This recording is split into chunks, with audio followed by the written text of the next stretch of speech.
இந்த மாதிரி ஒரு இன்ட்ரெஸ்டிங்கான படத்தை நீங்க பார்க்காம இருக்கீங்கன்னா நீங்க ஒரு பெரிய மிஸ்டேக் பண்றீங்க. அதை சரி செஞ்சுக்கோங்க. 1000 Days 1000 மூவி சேலஞ்சில் இன்னைக்கு டே 34. இந்த படத்தோட பேரு நான் லாஸ்டா சொல்றேன். இந்த படத்தோட ஸ்டோரி என்னன்னு கேட்டீங்கன்னா, இது ஒரு கேம்குள்ள நடக்கிற கதை.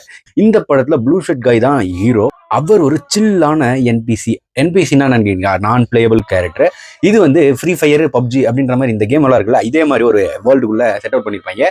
இந்த வேர்ல்டுக்குள்ள தினமும் திருட்டு நடக்கிற ஒரு இடம், தினமும் பூனையை தர்ற ஒரு பாட்டி, தினமும் செக்யூரிட்டி வேலை, தினமும் கேஷியர் வேலை அப்படின்ட்டு வாழ்ந்துகிட்டு இருக்க நம்ம என்பிசிகளுக்கு மத்தியில ஒரு என்பிசிக்கு ஒரு பிளேயர் வந்து உயிர் கொடுத்துட்றாங்க. இதுக்கப்புறம் அந்த என்பிசி என்னென்ன ரகலை பண்ணாரு, அந்த உள்ள அந்த பிளேயர் கூட என்னென்ன சேர்ந்து என்னென்ன பண்ணாங்க அப்படின்றதான் இந்த படத்தோட இன்ட்ரெஸ்டிங்கான ஸ்டோரி.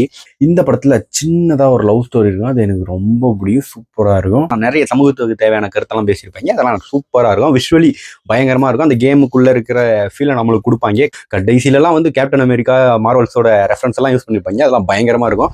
இந்த படத்தோட பேரு ஃப்ரீ காய். சூப்பரா இருக்கும். தமிழ் டப்பிங்ல அவைலபிளா இருக்கு. ஒரு வாட்டி ட்ரை பண்ணி பாருங்க. இந்த வீடியோ பிடிச்சா லைக் பண்ணுங்க, கமெண்ட் பண்ணுங்க, ஷேர் பண்ணி ஃபாலோ பண்ணுங்க. ஓகே.